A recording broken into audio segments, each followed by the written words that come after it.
Desa Gentungan merupakan salah satu desa yang berada di Kecamatan Mojogedang, Kabupaten Karanganyar, Jawa Tengah. Desa Gentungan menjadi desa dengan potensi pertaniannya yang sangat melimpah.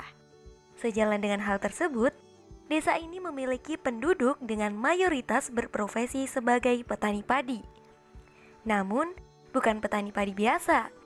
Di Desa Gentungan dikembangkan produk beras organik sebagai hasil dari program yang dipelopori oleh kelompok tani Tani Mulyo 1 dan Tani Mulyo 5. Desa Gentungan juga menjadi pelopor pertama penggerak pertanian organik se-Kabupaten Karanganyar, dimulai sejak tahun 2009.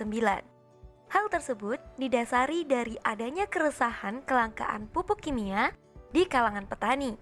Bermula dari permasalahan tersebut, terciptalah suatu gagasan untuk beralih menggunakan pupuk organik. Sebenarnya kelompok Tani Mulyo 1 ini berdiri sudah lama sejak bapak saya almarhum. Jadi tahun 1980-an itu sudah ada Tani Mulyo 1 di Sanggentungan sudah ada. Dan dulu itu bergerak di bidang perkebunan. Waktu itu judulnya adalah Petani Kreatif tahun itu. Setelah bapak sudah sepuh, akhirnya saya ganti tahun 2009. Kita mendirikan kelompok dan bergerak di pertanian organik karena waktu itu pupuk itu langka. Toh ada itu harganya mahal. Sehingga kami berinisiatif dijembatani PMPM Mandiri. Dari itu ada pelatihan selama 1 minggu. Setelah pelatihan selesai, kita dapat ilmu dan kita sepakat membentuk kelompok tani yang awalnya itu beranggotakan 15 orang dan bergeraknya di bidang pertanian ramah lingkungan yang sesuai dengan pelatihan itu. Karena apa? Pupuk-pupuk kotoran ternak itu melimpah banyak tapi belum banyak dimanfaatkan.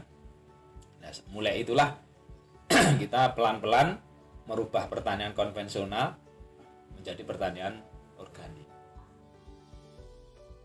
Beras organik yang menjadi daya tarik utama Desa Gentungan pada dasarnya hampir sama dengan beras konvensional ditinjau dari sisi cara budidayanya.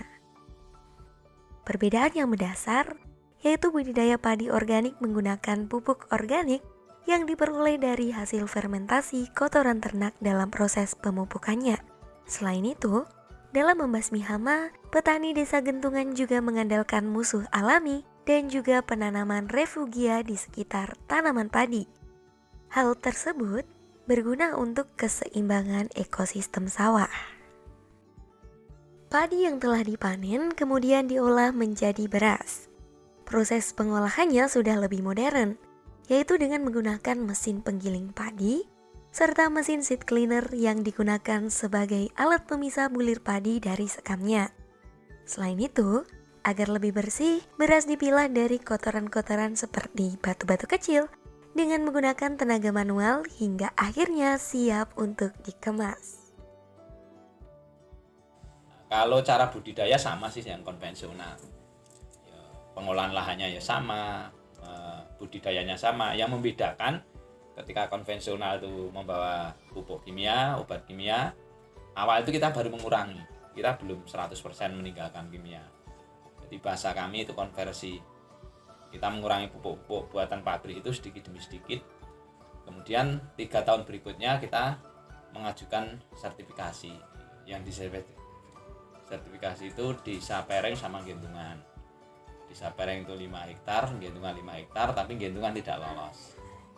Setelah gagal, selang beberapa bulan berikutnya, kita sertifikasi ulang lewat lembaga Lesos. Artinya dari budidaya dan lain sebagainya, itu sama halnya dengan pertanian konvensional. Yang membedakan adalah mindset, cara berpikir petani, bagaimana kita itu bisa mandiri, selain itu juga bisa ramah lingkungan. Karena tanah-tanah kita sebenarnya sudah capek, sudah sakit, karena menggunakan produk-produk kimia yang berlebihan. Nah, kami, kelompok bersama teman-teman, bagaimana ini mengedukasi agar pertanian ke depan ini tanahnya subur dengan perlakuan kimia yang bisa kita tekan seminimal mungkin. Proses budidaya beras organik Desa Gentungan yang memanfaatkan bahan-bahan alam tentunya memiliki berbagai manfaat. Berdasarkan penjelasan dari Bapak Hashim, terdapat 3 manfaat utama dari dibudidayakannya beras organik ini, yaitu yang pertama, efisiensi biaya perawatan khususnya pupuk. Yang kedua, dapat menjaga kesuburan tanah dan tidak merusak unsur hara di dalamnya.